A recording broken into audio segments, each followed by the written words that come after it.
Hello, everyone, and thanks for participating in the third session of a series of webinars that DotLib has been hosting in the last few weeks as an effort to assist researchers, professionals, and students on writing, publishing, and promoting their scientific articles.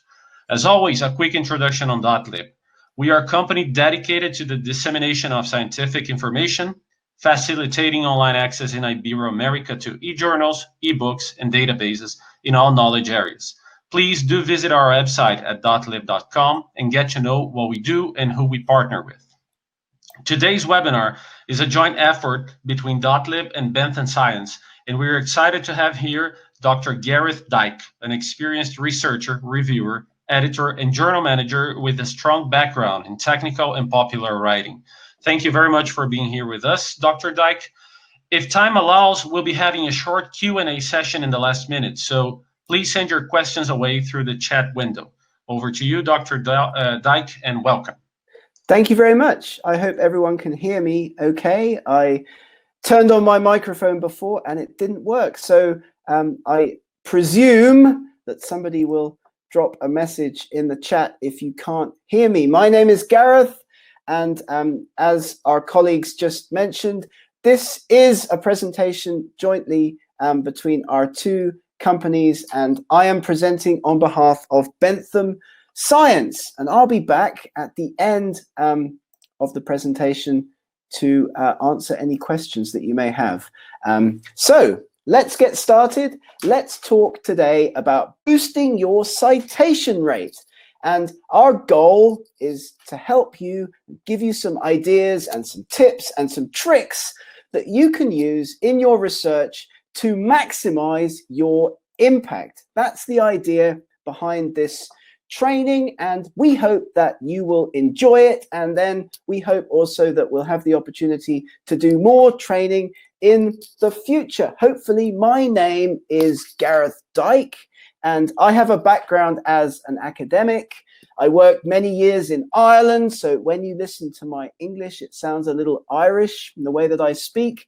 But I've also worked in the UK, and now I'm based in Hungary, writing and publishing my own research. I've written about 280 academic papers myself in my career, but also editing journals and managing journals and dealing with peer reviewers. So I certainly hope that some of the insights, some of the tips, some of the tricks that we can pass on to you guys today in our presentation will help you from both sides of the fence, from the writing side as a researcher, but also from the publishing side, from the perspective of the industry, from the journal perspective. So you're probably thinking, what are we going to talk about for the next 45 minutes or so in our presentation today? We're going to talk about two things: impact as a researcher and how you can measure it, and secondly, how you can maximize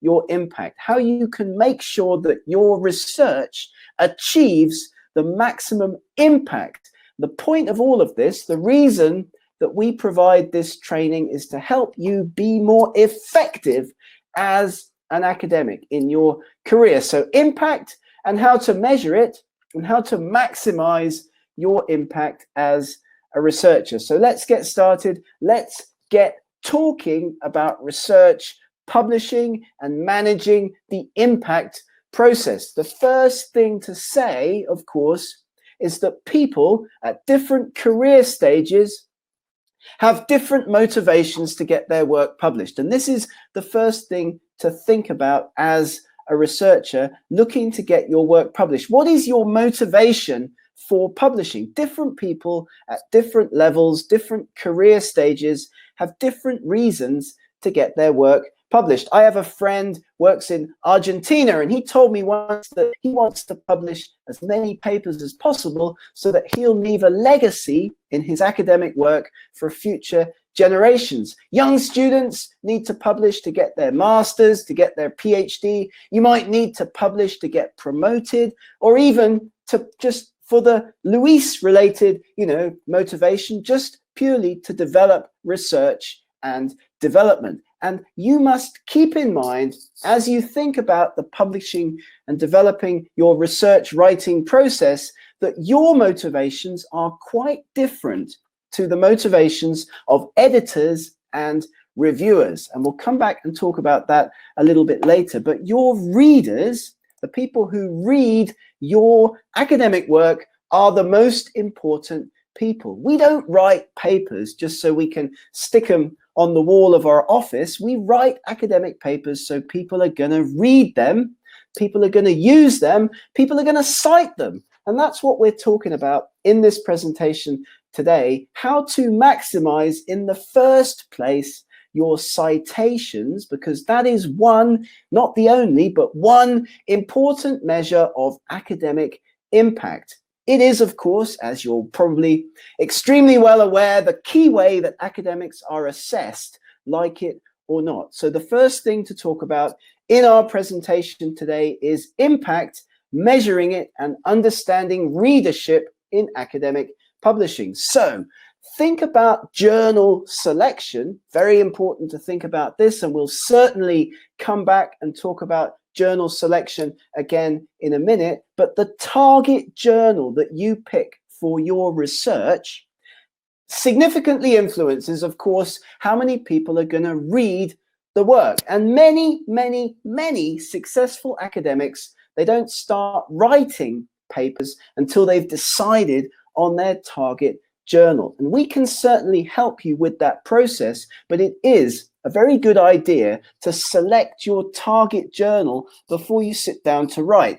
Even writing pre-submission inquiries to editors, talking to editors about whether your work would be suitable, appropriate for that particular journal before you even start to write, to maximize your productivity, your effectiveness, your chances of getting your work successfully published in that target journal. So we consider journal selection at Bentham Science, in particular in the context of impact factor, reputation, reach within your particular research field, because of course each research field is different journals, different reputations for different journals.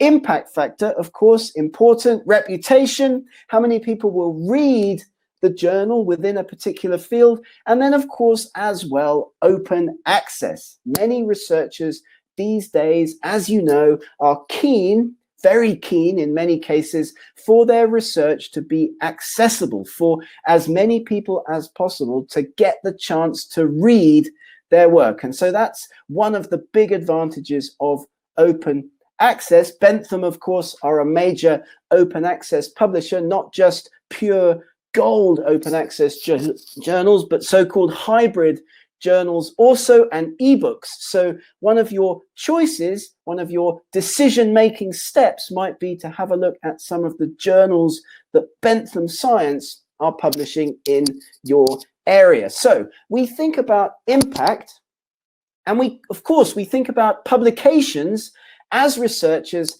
as being at the heart of impact. Where you get your work published has a big influence on who's going to read it. Researchers count papers, impact factors, you have your R, your H index, of course, but we have to also do more as researchers, which is what we're going to talk about in our presentation today. Is your research circulation actually translating to impact? And we'll talk about in a minute what impact actually is as an academic, as a researcher, and how many people actually cite your papers. You could write lots of nature papers, lots of science papers with great journal impact factors, but if nobody's citing and reading those papers, then what difference are you making? What impact are you making as a researcher in your career?